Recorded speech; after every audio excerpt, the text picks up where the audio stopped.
Weirdo bookworms unite! We want to share our love of genre fiction with you. Fans of horror, sci-fi, fantasy, and more can stop by as we chat about what we've been reading. Hello, genre junkies, and welcome to our first episode of 2018. Joining me, as always, is Scott. Hello, everybody. New Year hype?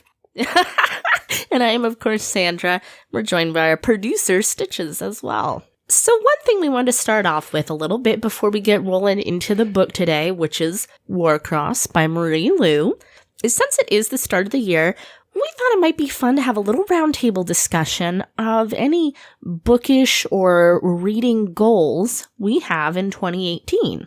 I'll start. So last year, I really only had one major bookish goal, and that was to read 50 books, and I did. And for me, that was a really cool accomplishment. I know some people read more than that, some people read less than that. Doesn't really matter, it's just kind of, it was just from my own sort of tracking, because I figured that's about what I read on average in a year, so I thought I'd try it out. So I accomplished that. Yay! So for 2018, I think I'm going to concentrate less on the number of books and just focus a little bit more on some authors and some books that I want to read that I've never read before. This one is not really genre junkies related, but I've never read Moby Dick. Well, I mean, neither have I, but who has the time? It's actually not as long as you'd think. But I know, some people can consider it kind of horrific.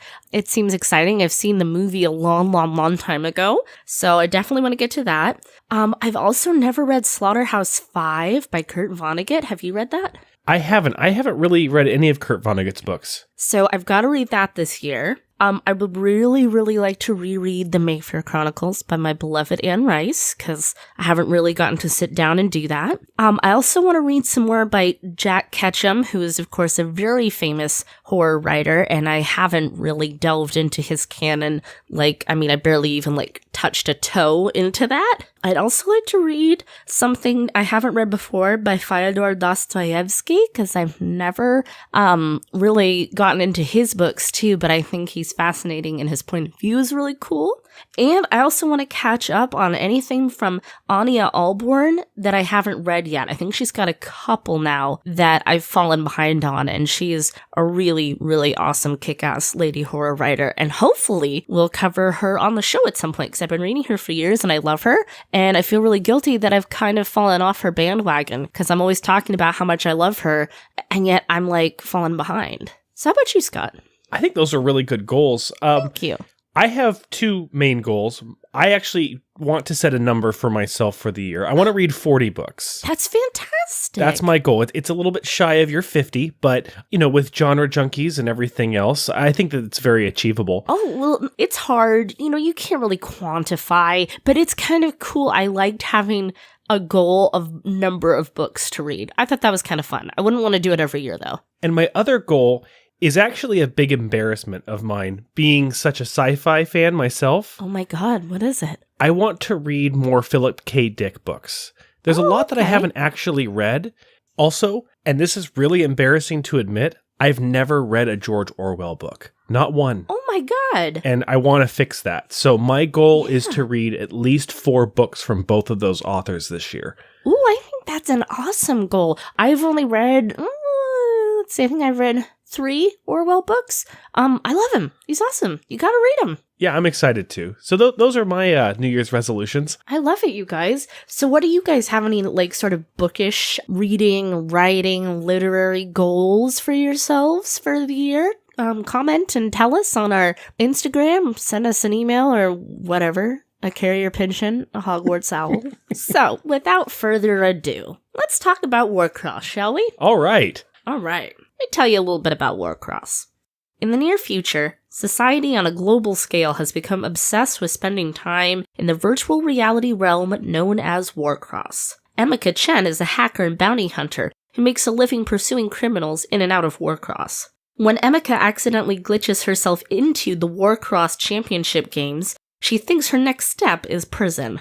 Instead, the game's creator wants to hire her to pursue a fugitive, putting the games at risk. So, yeah, I really like that synopsis, but let's talk about the elephant in the room. On its face, Warcross shares a similar theme to Ready Player One. Yes. Yeah, because of that, it's almost impossible not to draw comparisons between the two. Yeah. I want to get that out of the way right here, because ultimately, I think Warcross should be discussed on its own merits. Yes. But, Sandra, what do you think of the similarities? I agree. This ends here. This ends now. I mean, it's hard to not mention them in the same breath for people when they talk about either of these books, but they are not the same. They are so different. Okay, so let's just kind of get this out of the way. I read Ready Player One, and so did Scott, many moons ago now when the book first came out. I read it in my book club, loved it. I thought it was great. I had a really good time reading that book. I thought it was thrilling and fun and funny. It's not without faults and flaws. And as time has gone on and the book has gotten so huge, now we have the movie coming out, a lot of people have drawn attention to its flaws and they have criticisms of it. And these criticisms are totally valid. I can still enjoy reading the book, and then I look at what people are saying and I'm like, oh man, that really sucks. They have a point there. So kind of the biggest one, in answer to the criticisms, is these books are not the same. They're just not. This one is from a female point of view. Emika's point of view. Which is a very important difference. Absolutely. A lot of people didn't like how in Ready Player One we get this very cisgender, hetero, stereotypical nerd boy's point of view. A lot of people found him obnoxious and were turned off by his voice. That is not Emika. It's totally not her. First of all, she's not white or a dude, so that should tell you something right there. A lot of people also didn't like that Ready Player One didn't have great ethnic diversity representation. Totally not true with Warcross. It has phenomenal ethnic diversity. Marie Lu goes to great lengths to make sure that there is a sense of worldwide involvement in Warcross and in the story. Also, there's better treatment of homosexual characters in Warcross, which is incredibly important. Looking back on it now in retrospect, I'm not really happy with how homosexuality in characters was handled in Ready Player One. And I know that as a reader, I've grown to see, like, I don't love that. I don't love what they did there. So you don't have to worry about that. There's not all this nostalgia-driven, inside joke, pop culture references either. Because a lot of people, that pissed them off in Ready Player One. They found it obnoxious, self-serving, like they were not in on a joke. And that's just not at all the bent. There's a level of fan gating that goes on in Ready Player One. Oh, yes, yes. And if you are not into the things that happened in the 80s, that book might go way over your head. At the same time, one of its strongest features is how much it is rooted in 80s culture. Oh, yeah. I mean, this whole nostalgia thing that Ernest Cline does in his books, you're either going to love it or you're going to hate it. But for a lot of people, it was a lot. It was like very over the top. Felt like in their faces. They didn't enjoy that. So, I mean, yeah, I think that it's almost inevitable that books about gamers in a virtual reality setting are going to get compared and contrasted to each other for better or for worse. But I just want to say, if you liked Ready Player One, you could still really like this book. If you hated Ready Player One, you're still probably going to like this book. This made me think about this genre in particular. The fact is that virtual reality is a near future reality. Right. And gaming is a big thing. Gaming has come into its own, and a lot of people identify themselves as gamers. Even people who don't identify themselves as gamers, a lot of them play video games here or there. Absolutely. And to compare Warcross to Ready Player One, it's like comparing any subgenre book to any other subgenre book. Ready Player One may have done it first in regards to its popularity, but the virtual reality / gaming sci-fi book, I almost feel like it's its own subgenre now. Well, and it's almost, to me, I kind of in my mind tend to lump these all in like a little bit of a cyberpunk thingy, which is, that's cool. I wanted to reiterate one more point on this too. Really awesome female characters in Warcross. Not the 2.5 barely mentioned, barely featured female characters in Ready Player One. Warcross has awesome ladies in it. Totally agreed. So before we go to our experience scores, I'd like to stop for a moment and hear from our friends. Do you like horror movies? So do we. Fucks the eyeballs out. Cuts his tongue out. She was great. Do you like American Horror Story?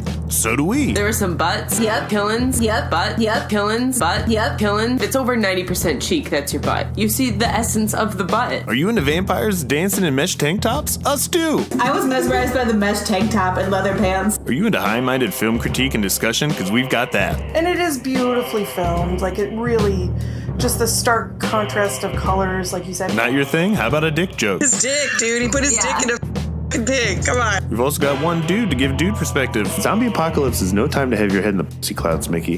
This is survival. Thank you. So head over to iTunes or Stitcher, wherever you listen, and subscribe to The Bloodlust, your go-to podcast for classy broads and a token dude talking horror.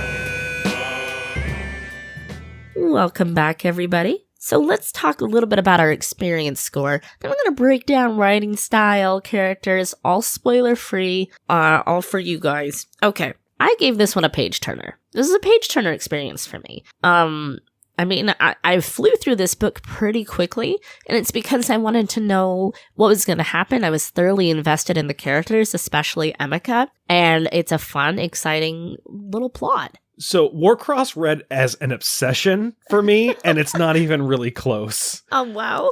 I completed it in the span of a little bit over a day, but even more tellingly than that, because it's not a terribly long book. Right. I woke up at 3 a.m. thinking about the story, and I couldn't go back to sleep until I had read a few more chapters. Ooh. It's very fast-paced, which may be to its detriment, which I'll get into a little bit later. But little time is wasted between moments, and the characters and the story is really fun. That's awesome. I mean, I'm really happy that you had such a great experience with this book, even more than I did. There is nothing that gets like to little geeky reader hearts more than like when you don't want to sleep, or it's like the first thing you do when you wake up in the morning, like you just want to keep consuming your book. And that right there is exactly what I classify as an obsession right there, is if I have to wake up in the middle of the night to read more of the book, it's getting an obsession score, period. Right. And if you have that much of a strong connection with the book, you're definitely going to reread it. You know, like it's just going to be a part of books you reread in your life. All right, so let's talk about writing style. This, for both of us, was our first time reading Marie Lu. I love her voice as a writer. I think she's smart, she's cool, she's funny, and she writes action really, really well, which can be a little difficult for me. I'm kind of weird sometimes with action. It gets really boring to me in books. She kept it at a nice clip for me, but she doesn't sacrifice style and flourish and description with her writing either. She has beautiful description when it comes to everything. The worlds, the settings, the clothes, the characters. She goes into great detail about everything and really paints a complete picture for you. She really does. And it's this kind of near future world, but it's not quite at that, you know, like people are wearing slinkies on their heads, like type of, you guys know what I mean? Like not quite that crazy and everybody's in rubber clothing or anything. Yeah, just a nice near future, just recognizable enough for us. And it's the kind of book where you kind of want to live in that future. Of course, there's always detriments, and these kind of books, like any good science fiction, will go into that to some bit, but don't you want to be able to live in a virtual reality world sometimes and just escape? Don't you wish your video games were just a little bit more realistic? Right? And I think that's a really good way to put it too, because we don't spend a lot of time, like, this is not dystopian or, you know, like crazy a nuclear fallout world or anything, but one of the biggest differences that they speak of is Emeka's job as a bounty hunter is because the police are over inundated with crime in the big cities, like in New York where she lives. And so they need bounty hunters to be out there catching kind of petty criminals and, you know, embezzlers from the Warcross game. And so I think that's a good way to look at it. Like, okay, things have gotten a little bit progressively worse. And that's one of the reasons that I think a lot of people like to escape into Warcross. So, Scott, can you kind of describe Warcross for us? Warcross is basically a multiplayer game played between two teams. If anyone's familiar with MOBAs like League of Legends, it's that kind of idea where you have teams of 5, each person has their own special role that they play in the contest, and the goal of the game is to capture the other team's MacGuffin. Right, their flag, their artifact, their what have you. The difference is, in the world of Warcross, that was completely unintentional. Right, it's gonna sound, it did sound like World of Warcraft, and it's hard not to make that slip. But in Marie Lou's world, Warcross is played on a virtual reality headset. Now, this virtual reality headset is a little bit more advanced than what we have now. It actually taps into your brain and makes your brain think that you truly are in this world. Which is cool but creepy when you think about it. Yes. And so there's not only games you can play in Warcross, but you can kind of like, you can go to like a beach or like a snowy mountaintop or something too, right? Like, it's not just gaming, would you say? Exactly. It started with the game, but it's spread out from there because these matches occur in different worlds, different settings, and players can actually just go to these settings without playing the game and experience them and soak them in. See, that's really cool. And that's, again, sort of different than other virtual reality books we could mention or have mentioned, where it's not necessarily that you're completely living out your life in this other place, but it's this wonderful thing that connects people and is an escapism. I thought that was cool. So I'm not a gamer. True story. I do like video games. I've played video games. I will continue to play some. Scott is much more of a gamer than I am. And I was worried, like, do I have to be like a hella major gamer girl to enjoy this book? And the answer was no. I want to get that out there right away because I don't want people to be turned off if you're not a major gamer. There are some inside jokes for the hardcore gamers in there. Sure. But they're so short and so quippy that if you don't know them, you're not going to feel like you're missing out on something. It's just something that's in there for the people in the know, but they're very few and far between, and they're not important to the story. They're just fun little asides. Right. So you kind of agree that as a gamer, you're going to get a lot out of this story, but you don't have to be a gamer. I think you get more out of the story as a gamer in just the wish fulfillment of having this extra layer of reality on your gaming. I think the little jokes that are in there are just for fun. I don't think you get a whole lot more out of this because you're a gamer. I think it really is for gamers and non-gamers alike. Cool. Awesome. I'm glad we have some agreeance on that. So I want to talk a little bit about Emika. Please, that's what I was about to say. Let's talk about Emika, man. So you already said that she's a bounty hunter. Now, these are things that are very clear at the very beginning of the book. Emika's fallen on some pretty hard times. That's an understatement. After her father passed. Everything you need to know about Emika is on the cover of the book. There's 4 words underneath the title. Player, hunter, hacker, pawn.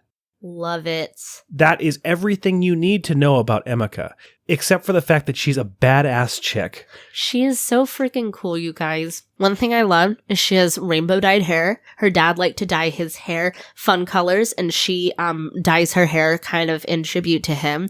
She also has a completely sickening sounding full sleeve tattoo that goes from like her wrist to her collarbone. And as a tattooed individual, I love seeing people that like remind me of myself represented in books. And I was like, oh my god, another cool tattooed chick out there, man. And her dad had tattoos, and that's something that she does in tribute to him. And in talking about her dad, just let me bird walk on that for a minute.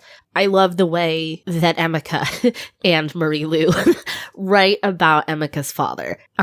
He's painted as this larger than life, wonderful, loving man where they had this beautiful connection, but at the same time, he was flawed. And it doesn't shy away from that, and it doesn't shy away from making some of her feelings kind of complicated about her dad. And that's something that I think is very true to life. Most people have complicated relationships with the people they love because we're all human and flawed. I thought that was really beautifully done. It was beautifully done. There's a certain curtain that's put over your views on a loved one after they've passed, and they do become larger than life. All of their positives tend to become magnified. Their negatives tend to take a back seat to them, and they're still there, and they come out every once in a while. And I found it a really well written treatment of that experience. I think that's perfectly worded. Emika has some hard times at the beginning of this. Her mode of transportation isn't working out. She's about to be evicted. She's down to like her last packet of ramen to like fight over her roommate with. Really kind of relatable things in a lot of ways for people. This isn't exactly a Cinderella story by any means, but she's somebody that kind of doesn't have a lot to lose at the beginning of this book. Poor thing. And it's very important that she's in that position to lead her into the events further into the story. Absolutely. She's a very committed person. When she promises to do something, she gets it done, but she makes a lot of her decisions out of desperation. Other characters kind of portrayed in this, I thought were really great. She's definitely the focus of the story, but she has some nice little sidekicks and ancillary characters in there. One of whom I loved is a girl named Hamilton, goes by Hammy.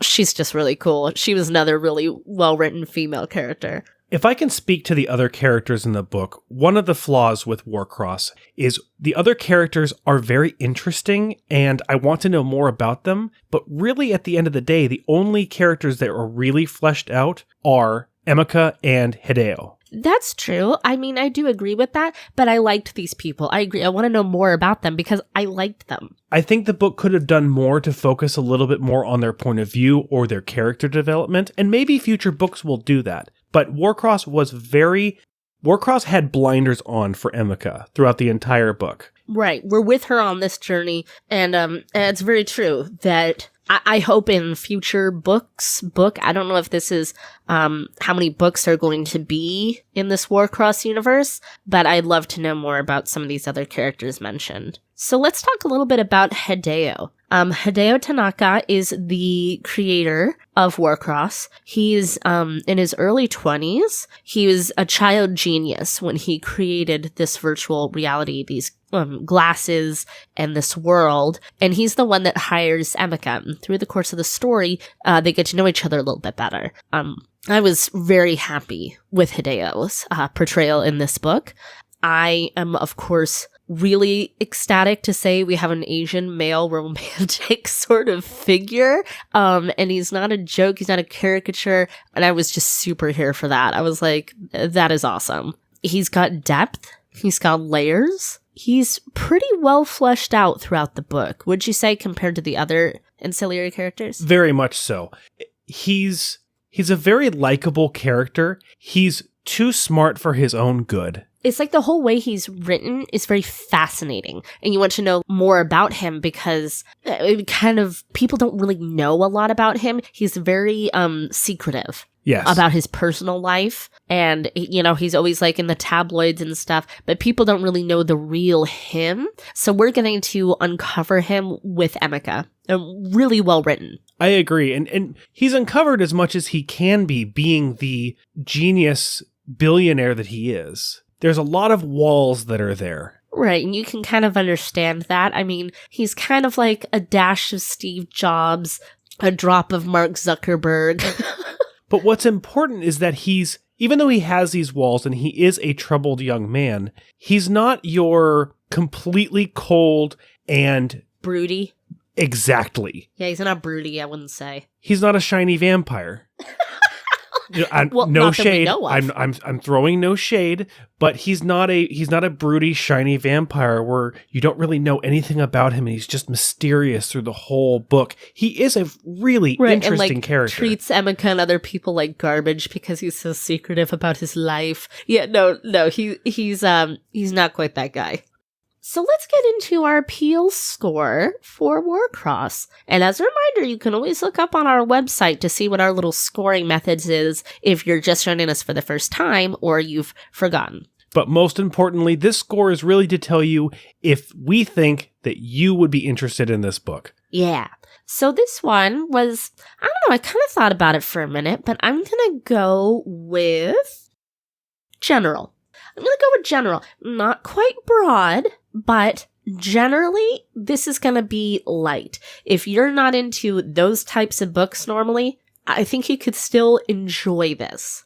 I think Warcross has broad appeal. Okay, I was kind of on the cusp. Now, I'm not committed to that opinion, but I feel like it does. On the one hand, it's incredibly fun and it's a very non-threatening story, and Lou does a really good job of explaining the science of the book. So, I mean, anyone can really understand what's happening. On the other hand, there is a lot of assumed knowledge in regards to like current and, near current gaming tropes.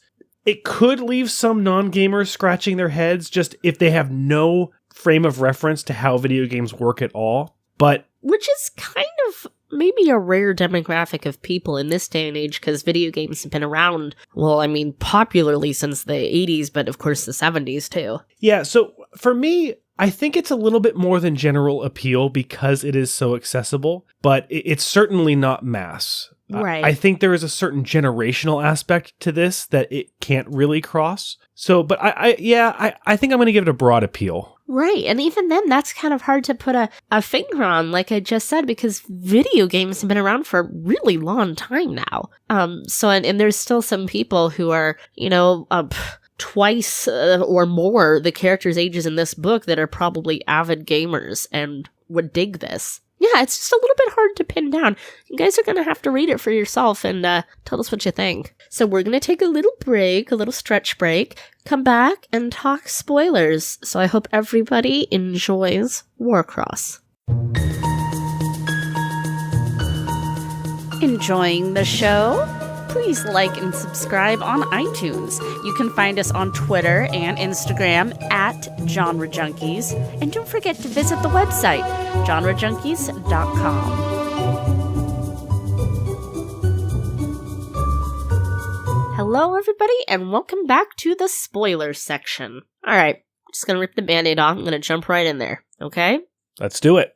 The twists. There are several plot twists in this book. And I'm not trying to toot my own horn. I'm not trying to say, oh God, I'm so smart or anything. But for me, I saw all these twists coming. I did too. That's okay, because one thing is sometimes when you read a lot and have for like your whole life, like us and many others have, you can often, you catch those nuggets that are planted. So for me, it's not any sort of deal breaker about a book if I see twists coming. It's not a deal breaker for me, but I do think that a lot of the twists ended up being very predictable. It's not that, and it's not because that they were telegraphed. The main twist at the end, Hideo being the bad guy, it was not telegraphed at all.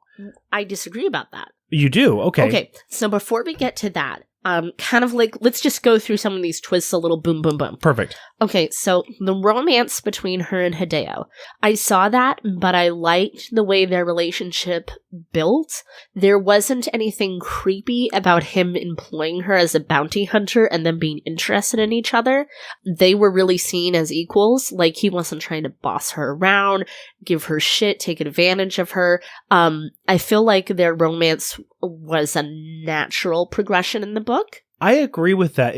I imagine it must have been very difficult for Marie Lu to create a power dynamic that was not uneven, so that it wasn't, quite frankly, Hideo taking advantage of her. No. And Emika is, she's really strong too. And that can still happen to strong men and women, but it never even felt like that. It never even hinted at that to me. And especially with everything going on in the news right now, I feel like I'm ultra sensitive to those sorts of relationships. Oh, me too, yeah. And I'm happy to say I wasn't creeped out. Well, especially considering she has been obsessed with Hideo ever since she was a child. And he's been only a little bit older than her, too. Oh, I know, but she's been obsessed with Hideo since she found out about him. She's been kind of in love with him in a celebrity fashion ever since she found out about him. And Lou did a really good job of traversing that and still making it human and natural and not inappropriate that a romance actually came to fruition, because she ended up falling in love with not the Hideo that she idolized. Yes. She fell in love with Hideo, the man. Right, the dude that she meets. That's really cool. I think that's definitely a good way to put that. And that's a hard line to walk, and she did a very good job with that. Right. And, it gets a little boring to always have, a secret romance come to fruition in books. But this didn't quite feel like that for me, because you can tell that these emotions that they established they're gonna keep going on in the next book and be something that Emika and Hideo probably struggle with a lot, their feelings for each other. And now that they're on kind of opposite sides of this argument, this plot, I don't know, life, I liked getting to know about Hideo and Setsuko, his brother, who was allegedly abducted. Yes, although, I'm sorry, the second that I found out that he disappeared... even before I found out how he disappeared, when he said, I used to have a brother, I went, Zero's his brother. Yeah, exactly. Absolutely, 100%. Yep. No, I totally agree right there. Now, though, the thing that I like about that twist is I want to know, was Setsuko actually abducted? What happened here? I don't quite trust Hideo at this point, so I'm like, does he know his brother is out there? I don't think he does. My theory is that Setsuko was indeed abducted, but remember, Hideo has never spoken of him after he was abducted. His family has never spoken of him after he was abducted. So as far as Setsuko would see to the outside world is they've forgotten about him. They don't care about him. And so he probably has a vendetta against his own family because as far as he's concerned, they don't care about him. Right. I'm very curious to know where he was, how he's gotten educated, what's happened in all these years that are missing from his storyline. I'm really, really excited by that. Like, as soon as the book ends kind of on like cliffhanger, I was like, no, I need to know where this dude has been. So talking about the Hideo as a villain thing. And when I saw that coming is when the moment, and I'm not exaggerating, that she was given the contact lenses. I was like, wow, that feels really invasive. That was my gut reaction. Then, when he and she start to form much like in the new Star Wars The Last Jedi, a force bridge communication, I was like, somebody needs to say something about this. And I trusted Marie Lu as an author. I was like, we've got to come back to this because this is fucked up. Like, this is weird. This is not okay that this technology is existing. And Emika, so excited, so caught up in it, wasn't questioning it. And I'm like, this is wrong. This is wrong. You shouldn't have that kind of root access to the brain. No, and to other people, because it's one of those things, it's like, you've opened up this communication, this two-way mirror, and it's a who watches the watchman sort of thing. So right away, I was like, this has got to be addressed because what he has done is not okay. I was right away like, like I threw the flag on the field. I was like, no, do not pass go. That is, it's funny you say that because that when they had the emotional bridge, that's when I knew what the evil was. Right. But I had a feeling pretty much from the same point you did with the contact lenses and finding out he was giving it to everyone for free. Right. That, okay, no, there's something wrong with Hideo. Whether he thinks he's doing the right thing or not, he's the bad guy. He has to be the bad guy. Right. And I like the way that it's presented right now is this kind of moral dilemma because Hideo has created something and has a plot to carry out something that's insidious, but he is not evil. He's not evil. He's not an evil man. He truly thinks he is doing the greater good. Right. And of course, once this is all revealed, you have to be very proud of Emika for being like, no, I will not stand for this.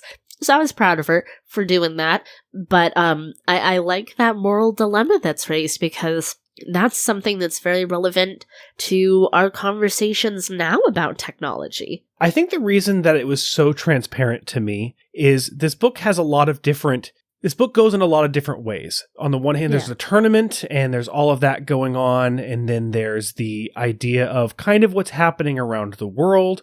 But all of that takes a very strong backseat to the romance that is happening between Emika and Hideo. Ultimately, that is the main plot of this story, is the romance. Right. And if that's going to be the main plot, there has to be some sort of tension there. And it's really the only tension that could come about that could carry it on past this book. And that is, he's the bad guy. Well, and something that's really cool, I found a little different from a lot of stories I've read, is like when he takes her to meet his little cute old parents, and she sees the way that he dotes on them, and, all these things he has set up for them that they don't even know, like that they have 24/7 security, that the house will, alert them when they're almost out of food and make sure that they're fed. And he opens himself up to this vulnerable side of himself to Emika. And normally, if a character is kind of evil, you don't get that. They won't do a little, hey, hero, heroine of the story, let me take you and show you the soft, inner, gushy parts of myself. So he's not like a typical bad guy. Or is he? I don't know. He's doing it for the right reasons. You think so? He's doing it for the right reasons. I'm not sure He's I trust wrong. him. It's not okay to take control over an entire world and say, I know better than you, and I'm going to make sure that none of you can do bad anymore. That's not okay. That's not okay. That's science fiction 101. It's philosophy 101. You can't impose your morals upon everyone else. No. So, kind of a spoiler thing. I didn't want to say too much. This book is a lot of fun. Like, the tournament, the matchups are fun. The fact that everybody lives in this house together on your team, and they have these really cool dormitories they live in, the way they practice, they train, it is super, super fun stuff. It's a great premise, and it is really fun. And that ultimately is my biggest problem, is that there's not enough of that. Oh, I could have used more. Of course I could have. I wanted so much more of the tournaments, more descriptions of what happened in the games. We don't even get any mechs until the end. That's right. I love a mech. And her team is so interesting, and everyone on the team is a very fleshed out character. You can feel that underneath them, and you can feel that tension there, but they don't get enough screen time. Well, and it's almost like the Olympics in a way, where people are brought together from all different nations, which I think is cool. And that's one of the cool things about the Warcross technology, is that they can all understand each other regardless of language. Also, I didn't point it out in the beginning too, but Asher, the team captain, he uses a wheelchair in his day-to-day life, and that's just kind of some cool, like, just a little bit more diversity rep thrown in there for you. I love it. Thank you, Marie Lou. You are the bomb. Anyway. So, Scott, can you just really briefly explain how in this type of gaming things, these roles everybody plays? Okay, so in a lot of these type of team games, like I mentioned MOBAs earlier, this is the same thing when it comes to D&D or really any kind of team game, whether it's a video game or on a table. People have roles. So in this game, you have your fighter, which is that person is in charge of effectively killing other players, not in a real sense, they don't die, but knocking them out so that they have to respawn. You have your shield. They're the healer. They're the tank. They're the ones in charge of keeping everybody on the team safe. They're kind of the bludgeoners, if you will.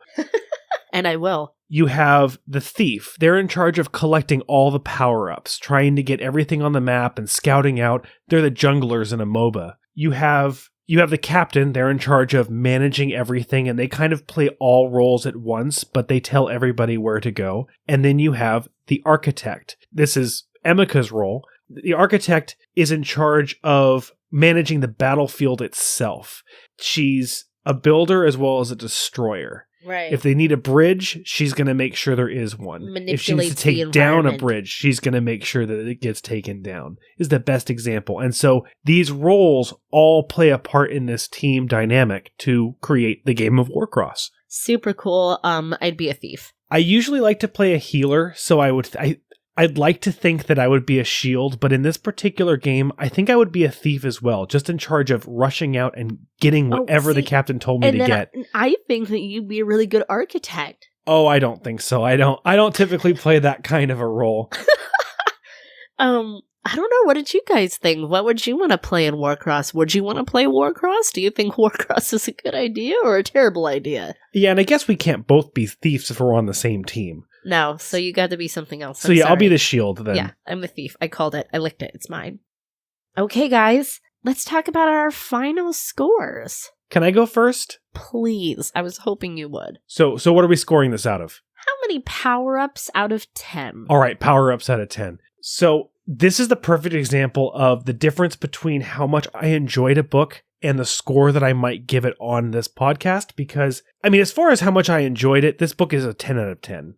But I think I'm actually going to have to give this a 6 out of 10 as far as execution is concerned. For how much I loved Warcross, it suffered from being way too short. The tournament was really exciting, but it's mostly glossed over and ultimately made completely irrelevant. The near future hacking was really interesting, but it's poorly explained and ends up becoming more like magic than it does like science. The characters are really diverse, but there's not enough time spent getting to know any of them, save for Amika and Hideo. Those two characters, though, are two of my favorite characters of all time now, and they carry the book from beginning to end. So, while I give it a 6 out of 10 on execution, I still think it's a great book. I mean, I totally get what you're saying. I don't disagree with anything you said there, but I feel like 6 out of 10 power-ups is a little harsh. I'm going to give it a little bit of a higher thing than that. I'm going to say 7.5 power-ups out of 10. Specifically. Yes, because I agree. I think this book kind of benefited from like another 100 pages, probably. And I agree with some of the other points you've touched on. But overall, it's just such a beautiful package. I want to give it a little bit extra power up there. I think if from the beginning it was clear that it was a romance novel first, I think that I would give it a much higher score because that part of the book was excellent. But it portrays itself as this exciting, almost war games, like Ender's Game meets Ready Player One experience, and it's really not that. So much of that is lacking in the book, and when it presents itself as that, I feel that is a failing of its storytelling, in my opinion. I see what you mean. I do. So there you have it, guys. That's Warcross in a pretty shiny rainbow nutshell. So please, tell us what you think. Have you read the book? Will you read the book? Did you love it? Should this be made into a movie? How many Yes. books will... Yes. Have you read other things by Marie Lu? Pop by and tell us what you think. Happy 2018 start to the year, Scott. Happy 2018. Excited for a good one. Woohoo! All right, so everybody, please remember to join us and keep reading past your bedtime.